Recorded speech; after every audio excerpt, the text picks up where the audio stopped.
시편 103편 13절부터 끝까지 오늘 말씀 본문입니다.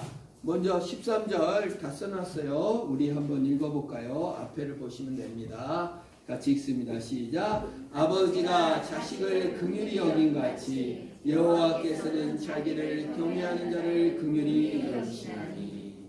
아버지예요. 하나님은 아버지, 아들, 성령 세 개의 인격으로 존재하십니다. 근데 하나님의 사랑을 할 때 꼭 아버지 사랑이라고 합니다. 여기에 불만을 품고 어머니로 다 바꾸는 학자들이 있어요.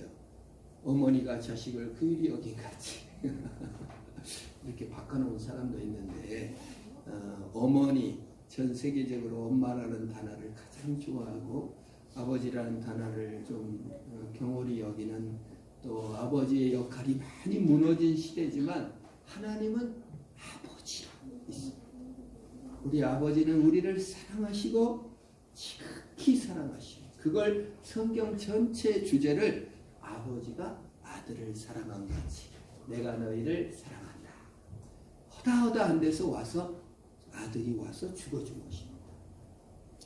그걸 대표적으로 예수님께서 탕자 아들의 비유에서 말하고 있죠. 탕자가 재산을 요구해가지고 3분의 1을 받아가지고 타국에 가서 돼지랑 함께 살아도 먹지 못하고 거렁뱅이가 돼가지고 차마 쑥스러워서, 차마 자기 자신을 스스로 증명할 수가 없어서, 차마 자기 행위가 선한 것이 하나도 없으니까 민망스러워서 혹시 집에 못 올 거봐.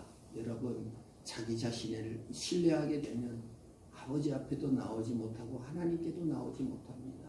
내가 명목이 없고 내가 행한 것이었기 때문에, 떳떳한 것이었기 때문에 못 나와요. 그런데 아버지는 저기서 혹시라도 내 아들이 창피함 때문에, 쑥스러움 때문에, 자기 명목 때문에 못 올까봐 근데 산거가 먼데, 거리가 먼데 혹시 쑥스러워서 못 올까봐 이따가 멀리서 보이니까 정신없이 뛰어가서 안아주는 거예요. 이 그림이 참 많더라고요.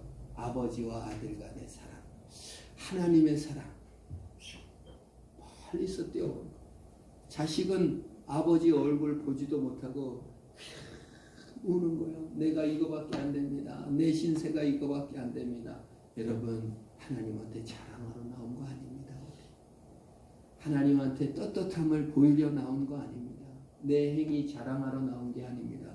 우리 부족하고 연약하고 참 정말 실수 많고 모습 많은 우리를 주님이 사랑해 준 줄 믿으시기를 축원합니다. 그걸 믿음이라고 하고 그걸 자비라고 합니다. 주님이 있는 그대로 우리를 사랑해 주셨어요. 근데 자식이 운 게 아니라 이 그림은 아빠가 울어. 와줘서 고마운 거야.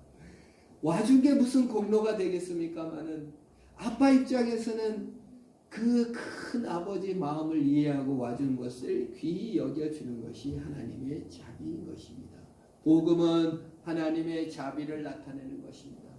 예수를 믿는다는 것은 무엇입니까? 하나님의 자비를 믿는 것인 줄 믿으시기를 바랍니다. 하나님이 나를 골라내고 하나님이 획일적 가치로 더 훌륭한 사람 만들어내려고 하는 것이 아니라 하나님의 자비를 먼저 받아들이는 것을 복음이라고 합니다. 복음을 알았다 하면 하나님의 자비를 안 것은 복음을 안 사람이고, 하나님의 자비를 모르고 하나님을 계속 무서운 존재로, 하나님을 계속 하나님의 기준이 아닌 자기 판단 기준으로 자기를 계속 희생시키고 괴롭히고, 나는 못났어, 누구보다 돈이 없어, 누구보다 지식이 없어, 동창회 갔다 와가지고 저놈이 나보다 잘났네, 나보다 못난 사람으로 위로받는 거, 그거 안 좋은 겁니다.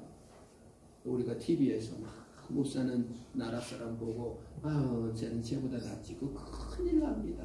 그거 좋지 않은 자세예요. 비교기 때문에 그렇습니다. 복음이 아닌 거예요. 하나님의 자비로 만족하는 것이 복음입니다. 근데 성경에 보면은 자비로 만족하지 못하는 자가 있어요. 큰아들 불만에 가득 찼어요. 다 잔치하는데 큰아들만 잔치에 들어가질 않습니다. 다 자비로 만족하는데 큰아들은 자비로 만족을 못하고 불만이 가득 찼습니다. 이 그림은 더 재밌죠. 아들은 행한 것이 없어서 아버지 품에 안겨 있는데 저 바깥에 잘 보이나요? 바깥에 시기와 질투와 미움과 행한 거 많은 사람이 저렇게 그냥 공로가 많은 사람은 이렇게 시기와 질투 미움에 가득 찼으니 얼마나 불행한 일입니까? 여러분 우리가 예수 안에서는 행위와 공로 때문에 잔치에 못 들어가는 일이 없기를 축원합니다. 열심히 일하고 잔치도 못 가. 농사는 열심히 짓고 잔치에 들어가지도 못하고 기쁘지도 않고 만족도 없어. 뭐예요? 복음이 없기 때문에. 자비가 없기 때문에. 하나님의 마음을 이해를 못하는 거예요. 왜? 내가 한 것 때문에.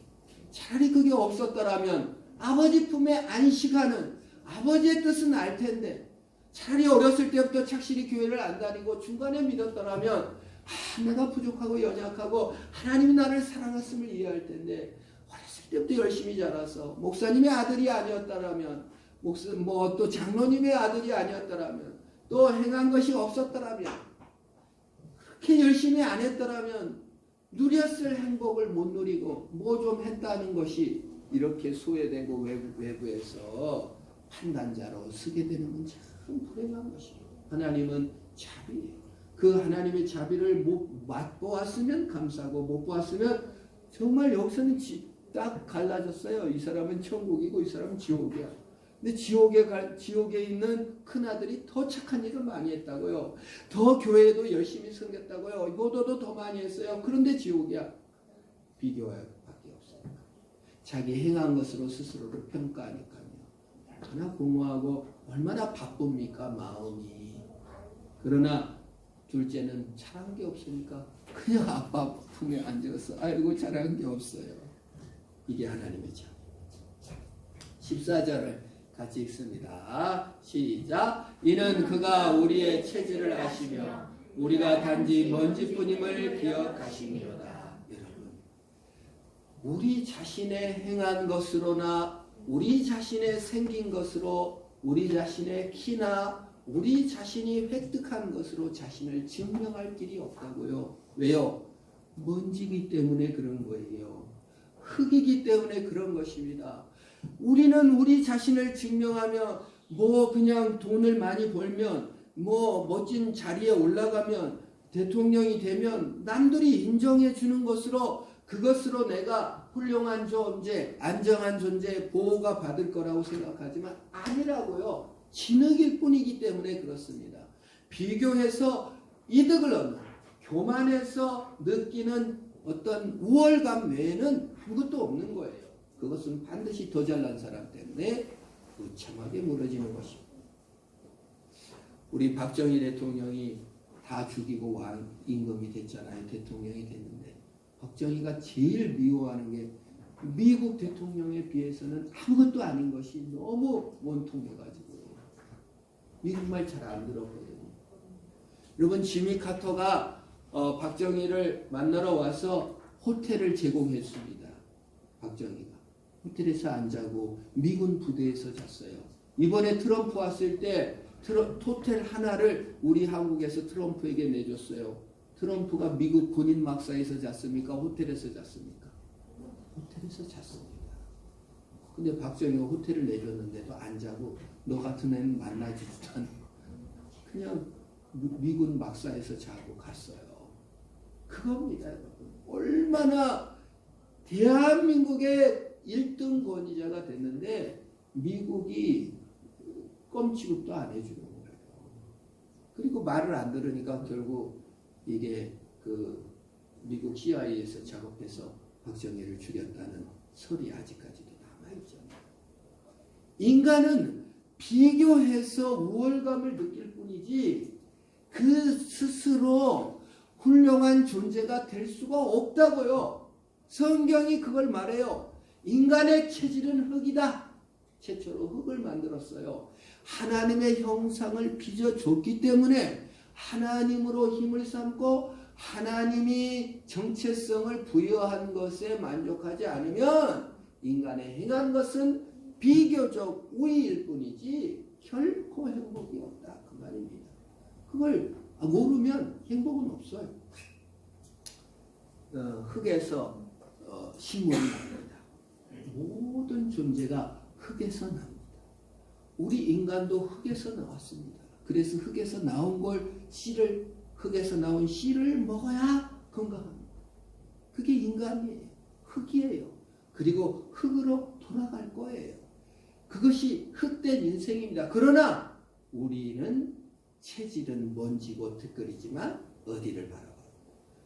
하나님의 형상을 입었기 때문에 하나님의 형상을 채워야 공허와 고통과 모든 바쁨에서 해결되는데, 땅의 것을만 계속 채우면 육신은 살는지 모르겠지만 영은 비교 속에 바쁘고 공허하고 결국 고통스러운 삶을 살게 되는 것입니다.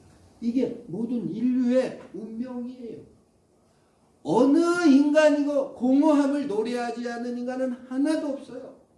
인생을 살면서 외롭고 우울하고 공허에 빠지지 않는 인간은 하나도 없어요. 고통스럽지 않은 인간은 하나도 없어요. 안 바쁜 인생은 하나도 없어요. 왜요? 흙에서만 살고 그렇다고. 이 인간들의 구원자는 예수 그리스도신 것입니다. 인간의 뭐예요? 획일성. 땅의 것들은 뭡니까? 획일적 가치입니다. 그게 일본의 제국주의죠. 히틀러의 제국주의입니다. 획일성. 독일 민족만 우월하다. 일본 민족만 우월하다. 여러분, 이런 건 되게 전제주의고 무서운 것이며 비성경적인 것입니다. 성경은 창세기를 보면 뭐예요? 각각 종류대로 각각 종류대로 각각 종류대로 각각 종류대로. 여러분, 얼마나 곤충이 종류가 많습니까? 얼마나 식물이 많습니까? 얼마나 사람이 다양하게 다 틀립니까? 그런데 하나의 기준만, 이런 사람만 멋진 사람이다. 그러면 안 되죠. 흔한 획일성. 이 서울대 나오고 판검사 된 사람은 훌륭한 사람이다. 이거는 완전히 하나님이 지으신 세계를 망가뜨리는 겁니다. 획일적 가치는 무서운 거예요. 전쟁 납니다. 계급 줄 섰으니까 계급이죠. 그러니까 싸워야죠. 계급 투쟁이 일어날 수밖에 없습니다. 그 획일성이 그 사탄이 주는, 흙이 가르쳐주는 교훈이에요. 이 여러분은 획일적 가치 교육, 경쟁 교육 너무 매몰되지 마세요. 이거 창조주와 뜻과 고립 온 겁니다. 소외와 고립을 시켜요. 이게 흙의 교육입니다. 하나님의 형상이라 할 때 관계성이거든요. 하나님의 형상은 이성이고 관계성이죠. 근데 하나님의 형상이 파괴되면서 관계가 깨지죠. 부부가 서로 유해집니다. 너는 내 몸 중에 몸이고 살 중에 살이고 네가 제일 귀해. 너가 너무 좋아. 하나님의 형상이 파괴되니까 저 여자 때문에 그렇습니다. 하나님과의 관계가 파괴되니까 저놈이 나쁜 놈입니다. 소외되고 무섭고 사람이 두렵고 사기치고 거짓말하고 미워하고 죽이고 피해의식 속에 가려가지고 그래 이럽니다. 그런데 사람들은 어떻게 하죠? 현대 심리 교육은 뭐라고 합니까? 안인덕이라는 사람이 아파트에다 불을 질러놓고 밖에 기다리다가 나오는 어린 사람들을 막 죽이고 여자들을 죽였습니다. 무려 7명이나 사회를 시켰는데 그 심리학자들이 와가지고 안인덕이 낮은 자존감을 가졌기 때문에 어렸을 때부터 이렇게 잘했으면, 높은 자존감을 가졌으면 살인을 안 저질렀을 텐데 자존감이 낮아가지고 살인을 저질렀습니다 라고 분석하는 그걸 보았어요. 그리고 지금 현대 심리학, 정신병리학에서는 살인을 저지르고 비행 청소년이 되고 뭐 나쁜 짓을 하고 불을 지르고 우울증에 빠지고 전부 다 원인을 뭐라고 하신 줄 아세요? 자존감이 낮아서 그런다. 자존감을 높이면 된다 그럽니다. 이거는 되게 편안한 방식이에요. 그 뭐예요? 죄책감이 없잖아요. 도덕적으로 책임이 없어요. 열심히 격려하고 받아주고 칭찬해주고 격려만 하면은 다 문제가 해결될 것 같습니다. 아무 책임이 없는 것이죠. 성경은 그걸 말하지 않아요. 자존감을 높이라고 말하지도 않고 낮추라고도 말하지 않습니다. 사도 바울이 뭐라고 합니까? 나는 아무에게도 판단받지 않는다. 왜? 그리스도께서 나를 붙드셨기 때문에 그렇다. 나는 죄인 중에 괴수다. 그러나 아무에게도 판단받지 않는다고 했습니다. 여러분, 자존감을 높임으로 문제 해결도 되는 것도 아니고 자존감을 낮춤으로도 문제 해결이 되는 게 아니에요. 우리의 형상인 하나님의 형상인 관계적 형상이 회복돼서 하나님과의 관계에서 우리의 자존감이 회복될 때 모든 문제가 해결되는 줄 믿으시기를 바랍니다. 그래서 지금 자존감을 상처를 풀면 막 불이 나가고 우리의 기회에 죽여요. 그게 해결점이 아니거든요. 그 우리의 기를 안 죽이는 것이 해결점이 되지 않아요. 자존감을 높아서 오히려 사람을 죽이는 수도 있습니다. 낮춘 게 아니에요. 그것이 자존감이 높여놨더니 소외와 고립을 하나님의 형상을 회복하는, 하나님의 능력을 회복하는 것이 있기를 축원합니다. 그게 우리의 진토와 먼지가 가야 될 길이에요. 하나님의 형상이. 괜히 자존감 높이는 일에만 너무 하나님의 전체성을 찾는 일을 찾지 않고 자기 자존감 속에서 너무 싸우다가 싸울 게 뭐 있습니까? 그 다음 교만과 비교로 갈 수밖에 없어요. 자존감은. 인간은 교만합니다. 왜 없이. 교만이라는 뭐예요? 비교해서 남보다 우월함을 느낄 뿐이에요. 비교해서 남보다 못하는 것을 느끼는 것을 교만이라고 하고 비교해서 남보다 우월함을 느끼는 거예요. 이걸 교만이라고 해요. 아주 바빠요. 교만한 사람과 낮은 열등감의 사람은 마음이 늘 바빠요. 왜? 비교하더라고. 자기 자신이 남보다 잘해야만이 자신이 증명된다고 생각해요. 그게 마귀의 가르침이었거든요. 처음에 마귀가 우리를 속인 거, 네가 능력을 하나님보다 더 받아야 돼. 하나님 같이 돼. 하나님을 이겨먹어야 돼. 여기에서 시작해요.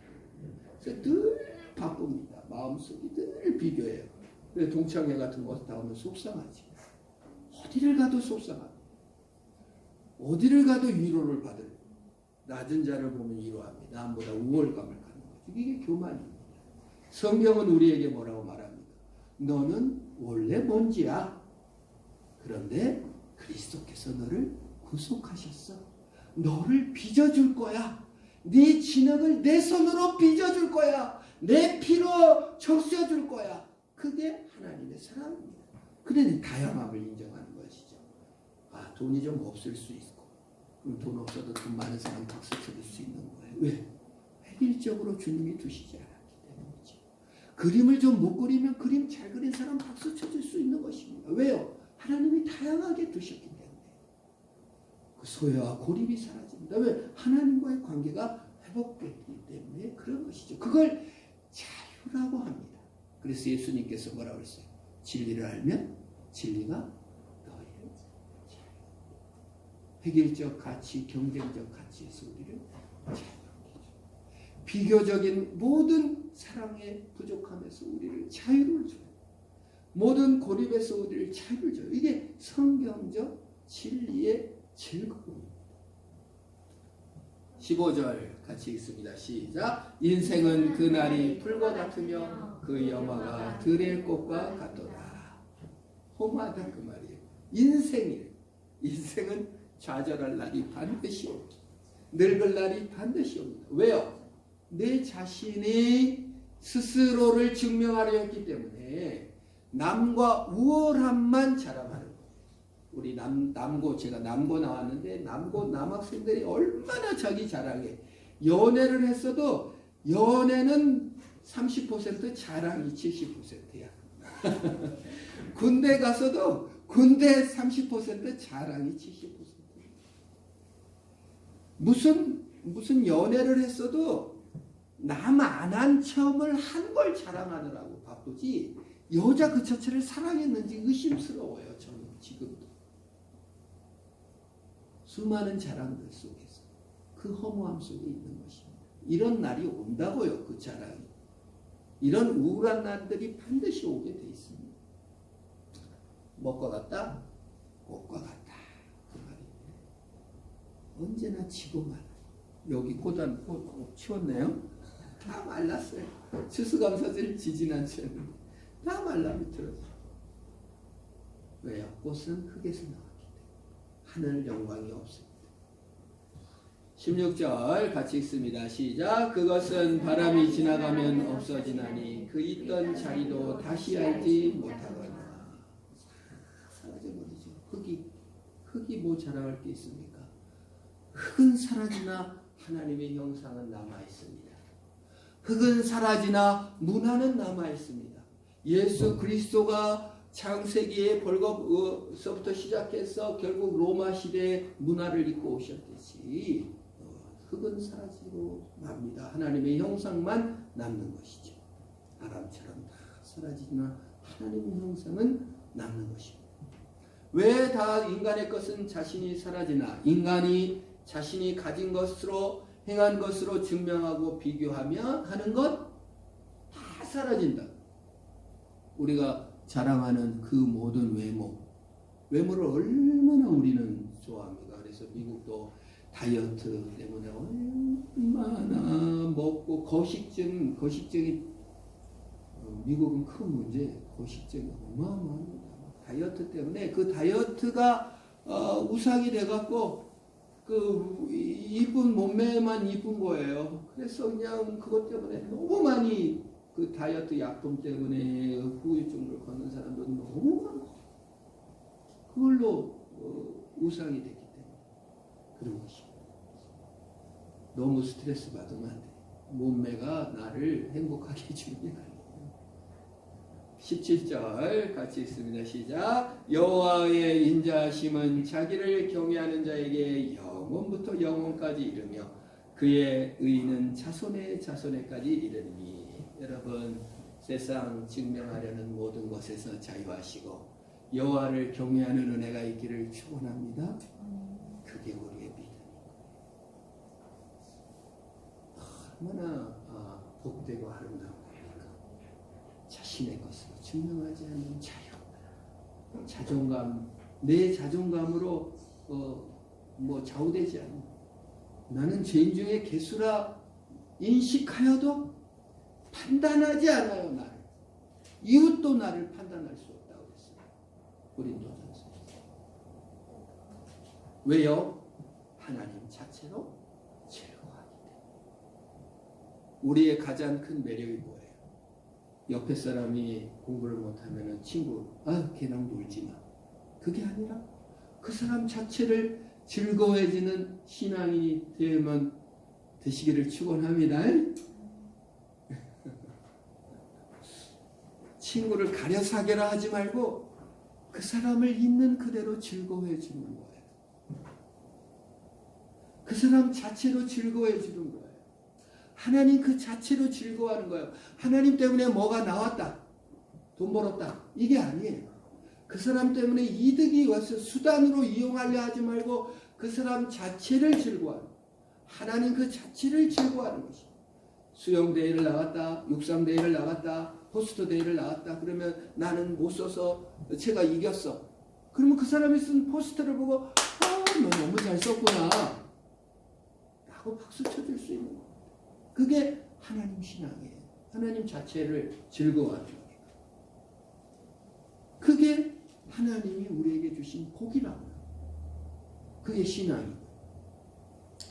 그리고 여러분 하나님 자체를 즐거워한다는 것은 나를 있는 그대로 기뻐하는 것인 줄 믿으시기를 바랍니다. 나를 너무 기뻐하지 않아. 너무 괴롭혀. 이것도 있어야 되는데 저것도 있어야 되는데 이것도 있어야 되는데 저것도 있어야 되는데 이것도 못하는데 저것도 못하는데. 그럼 예수님은 나는 왜 받으셨냐고요. 예수님은 나를 있는 그대로 좋아한다는데 나는 나가 미워 죽겠어. 이거 정말 미칠 노릇입니다. 우리가 자녀들을 난 네 자녀 네가 너무 이쁘다. 엄마 나는 못생겼고 나 같은 년은 죽어야 돼. 환장할 일이죠. 주님은 나를 받으셨어요. 나를 있는 그대로 기뻐해 주시기를 축원합니다. 나에게 준 가장 좋은 선물은 뭐예요? 나를 기뻐해 주는 자만심하고는 틀리죠. 무슨 셀프 무슨 그게 아니라 하나님이 나를 받으신 사랑을 믿기 때문에 그렇다는 거예요. 동백꽃 필 무렵에 까불이는 소외를 받고 사랑을 죽이는 자가 됐고 동백이는 그래도 사랑을 받아가지고 사람을 죽이지 않는 자가 됐다 하는데 여러분 사랑을 주님께서 충분히 주셨기 때문에 자기를 학대하지 마시기를 축원합니다. 환경이 나의 구원자가 되지 못해요. 내 구원자는 하나님이지 내가 아니에요. 내 느낌이 아니에요. 기뻐해 주시기를 축원합니다. 그리고 조건은 주님이 나를 받으셨으니까 해요. 내가 뭐들만 해서 자격이 있어서 부풀어진 풍선처럼 부풀어진 자아를 갖고 있으면 가시 하나에도 뻥 터지고 맙니다. 우리 자아를 부풀어 올릴수록 연약해져요. 그래서 누가 한마디만 하도 막 너무 성질나고 뻥 터져버리는 것입니다. 자아를 부풀어 올리지 마세요. 그리스도 안에서 만족하세요. 그리스도가 받아주신 것으로 사셔야 됩니다. 이웃을 그대로 기뻐하시기를 축원합니다. 어쩌다가 저런 놈이 우리 옆집에 살아. 아우 저런 애는 우리 교회 부르지 전도하지 마. 걔 우리 교회 뭐 큰 얼마나 교만한 겁니까? 그런 우월의식 속에서 살 겁니까? 무서운 일입니다, 여러분. 행여라도 그 엄청난 우월의식입니다. 아니, 우리가 그렇다는 게 아니라 예를 든 겁니다. 이웃을 있는 그대로 받아줘야 돼요. 19절 같이 읽습니다. 시작. 곧 그의 언약을 지키고 그 법도를 기억하여 행하는 자에게로다. 언약. 주님의 언약. 최초의 언약은 무지개 언약이죠. 그 언약은 우리가 생각할 때 이렇게 손을 잡았으니까 내가 약속을 못 지키면 나는 이제 버림받을 거야. 예를 들어 부부간에 약속을 하잖아요. 그러면은 이혼할 때 뭡니까? 남편은 첨단 네가 네 때문에 내 인생이 망가졌어. 부인은 또 남편 네 탓이하고 막 죽도록 싸우잖아요. 그래서 우리는 언약을 할 때 부부간의 언약을 생각하면서 상대방이 뭘 잘못는가를 따집니다. 서로 간의 약속이라고 생각합니다. 그러나 이 무지개 언약은 내가 무지개를 만들었습니까? 하나님이 만들었습니까? 하나님이 만들어서 그냥 해놓은 거예요. 이게 언약이에요. 하나님의 사랑이에요. 무지개를 볼 때 내가 지구를 다시는 홍수로 변하지 않을 거다. 이게 하나님이 언약을 맺은 거예요. 약속을 하신 거예요. 아브라함에게 언약을 맺었어요. 이걸 별 언약이라고 합니다. 창세기 15장에 나오죠. 아브라함아 나와봐. 나왔어요. 하늘을 봐라. 별을 봤어요. 네 자손들이 이렇게 많을 거야. 별을 아브라함이 만들었나요? 하나님이 만들어 놓고 그냥 선물로 준 거예요. 네가 이렇게 할 거니까 하나님이 아브라함이 이걸 믿음에 그걸 의롭게 여겼다 그랬어요. 별을 만든 건 아니에요. 그냥 하나님의 사랑과 약속을 믿은 거예요. 별이 떠 있으니까. 무지개가 보이니까. 예수 그리스도가 보이니까. 그분이 이루시겠지를 믿는 거예요. 그 약속을 믿는 거예요. 그걸 믿음이라고 하는 거예요. 나는 늙었어. 내 아내도 늙었어. 아기도 못 낳아. 지구가 멸망됐어. 너무 무서워. 그런데 무지개를 볼 때 하나님이 약속했지. 별을 볼 때 하나님이 약속했지. 그걸 믿는 거예요. 내 육신의 연약함, 내 아내의 생리가 그친 거 그거를 안 보고 하나님을 보는 거예요. 그걸 믿음이라고 하는 겁니다. 내 상처를 보지 않는 거예요. 내 못남을 보지 않는 거예요. 하나님이 나를 사랑하셨다. 그걸 보는 겁니다. 그걸 언약이라고 하는 거예요. 그리고 이제 언약의 완성 구약시대 언약궤라고 합니다. 이거 뭐죠? 지성소에 있는 언약궤. 여기 천사 그룹에 1년에 한 번 그 염소피를 들고 가서 피를 뿌리는 것이 그 언약궤죠. 1년에 한 번밖에 못 들어가요. 나팔절 다음 대속제일 날 들어가는 그 언약궤. 언약 약속. 하나님의 임재를 상징합니다. 언약이라는 건 하나님의 임재거든요. 하나님이 함께 하심을 맛보게 하는 거예요. 임재, 구름이죠. 예수님께서 하늘로 올라가실 때 구름에 휩싸여 갔다는 건 뭐예요? 그냥 눈에 보이는 구름이 아니라 임재를 상징하는 거예요. 구약시대에 하나님이 임재하면 반드시 구름과 함께 옵니다. 하나님이 임하셨다는 걸 상징하는 거예요. 오늘 신약시대에 구름이 내려오진 않아요. 그러나 하나님이 나와 함께 하시고 내 모순도, 내 실수도, 내 눈물도, 내 상처도 안 보이고 하나님이 보이는 그것이 언약궤의 형상이요 하나님을 만나는 곳입니다. 오늘 언약의 완성은 누가 했습니까? 여기 양떼들 가운데 서 계시는 분 누구죠? 예수님이 언약의 완성자입니다.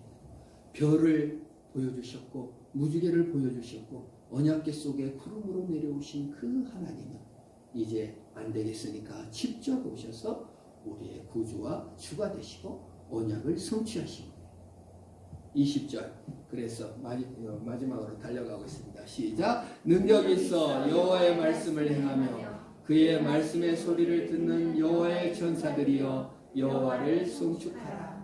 이 언약 어마무시한 언약의 내용을 보았으니 찬송을 하라 그 말이에요. 우리가 찬송하는 이유가 뭡니까? 제가 이제 오늘 우리 아이들한테 물어봐요. 너 오늘 기쁜 일, 감사한 일 뭐 있었냐? 친구가 만난 거 사줬어요. 기도해봐라. 오늘 친구가 만난 걸 사줬는데 내일은 많이 더 많이 사주게 해주세요. 그러면 제가 옆에서 너도 더 나중에 사주는 자가 되게 해주세요. 그러면 안 돼요. 우리의 기쁨과 성축이 남한테 받은 거, 남을 이긴 거가 되면 되겠습니까? 하나님이 언약을 성취하시고 나를 얼마나 사랑하시고 그 위대한 하나님이 나에게 오셨는가를 볼 때 그것이 우리의 찬송이요 힘이 되어야 됩니다. 우리의 능력은 그래서 순종의 능력이죠. 뭐요? 주님이 이루시는 행함의 능력이죠. 주님이 사랑하셨다고 하면 그걸 받아들이는 능력이죠. 이건 자유의 능력입니다. 여러분 순종한다고 해가지고 반항이 자유 같지만요. 여러분 순종이 자유입니다. 네. 순종이 자유예요. 자유예요. 자유. 많은 심리학자들이 연구를 해본 결과 인간이 이렇게 이제 열심히 살 자유가 있는데 안 살다가 결국 이제 이렇게 마약을 계속 끊으려다가 마지막에 못 끊으면서 그래도 나는 자유로워 이 마약을 할 거야. 마약을 하면서 자유감을 느낀대요. 담배를 끊으면서 못 끊으면서 담배를 피면서 그래도 나는 담배 피는 자유는 누리잖아. 이렇게 한다는 거예요. 죄질 때도 자기를 망가뜨릴 때 항상 그렇게 한다는 거예요. 인간이. 그래도 나는 이거는 할 자유는 있어. 막 짓밟아 버리면서 자신을 깨 없애면서 그걸 자유라고 느낀다는 거예요. 근데 성경은 그거 아니지. 그래서 벗어날 자유가 있는데 죄에서 벗어나고 그리스도 안에 순종할 행할 능력, 말씀을 지키는 능력이 진정한 자유인 줄 믿으시기를 바랍니다. 우리가 반항한 것을 자유라고 생각하면 안 돼요. 그게 매이는 거예요. 죄 사실. 그래서 마지막에 22절 마지막 절이죠. 같이 읽습니다. 여호와의 지으심을 받고 그가 다스리는 모든 곳에 있는 너희여 여호와를 송축하라. 내 영혼아 여호와를 송축하라. 인간이 하나님을 찬송하고 기뻐하는 이유 뭡니까? 하나님 손에 다스림을 받는 것. 여러분 군앞발에 있는 나비 한 마리 저 송충이 기어가는 꿈틀꿈틀도 하나님의 다스림과 보호 아래 있는 줄 믿으시기를 바랍니다. 내 적은 생각들, 내 움직임, 내 결단들, 내 아픔들, 내 움직임들 주님의 보호와 다스림 안에 있는 것입니다. 인간은 언제 행복합니까? 빚어질 때 행복합니다. 요거는 국보예요. 국보는 뭐예요? 옛날 도기장이가 이름 없는 진흙을 갖다가 이렇게 빚어서 국보를 만든 거예요. 우리를 빚으시는 하나님은 누굽니까? 이 장인하고 비할 때 하나님이 크십니까? 이 장인이 더 큰 분입니까? 하나님이 크십니다. 우리는 진토여 먼지여 들기리며 사도 바울의 고백처럼 괴인 중에 괴수이고 만물의 찢기 같은 존재일지도 모릅니다. 그러나 우리 하나님이 나를 빚어서 내 판단, 흙의 판단, 이웃의 판단, 똥 묻었네, 겨 묻었네, 난리를 치는 판단이 아니라 하나님의 사랑으로 이 흙인 나를 빚으셔서 영광으로 다스리시고 만들어 가시니 여호와를 송축하라. 내 영혼아 여호와를 송축하라. 지금 아프십니까? 빚지고 계시는 겁니다. 지금 문화 속에 살고 있는 그것이 아프시고 하나님이 빚어가고 계시기 때문에 그런 것입니다. 주님의 다스림을 찬양하고 그 위대하심 앞에 우리가 한 발자국 내디딜 때 하나님이 기뻐하시는 거예요. 제가 지난주에 말씀드렸죠. C.S. 루이스가 쓴 책, 화가가 되고 싶었는데 바빠갖고 나뭇잎 하나 그렸는데 천국 갔더니 자기가 그렇게 꿈꿨던 거대한 숲과 나무 그게 다 그리 완성되어 있었다. 그게 천국입니다. 우리의 적은 시도, 우리가 빚어지는 이 아픔 조금 겪는 거 우리가 믿음을 갖고 살아갈 때 주님께서 완성하고 이루어 가심을 바라보며 승리하시기를 주의 이름으로 축원합니다. 기도하겠습니다. 하나님 아버지, 주는 부기장이 나를 빚으시오. 주의 선한 길로 인도하시옵소서. 여호와여, 세상의 어떤 판단이나 기준에 좌우되지 않게 하옵시고 나를 빚으시고 사랑하시는 예수님으로 만족하며 그 십자가로 승리하는 우리가 되게 하옵소서. 예수님의 이름으로 기도합니다.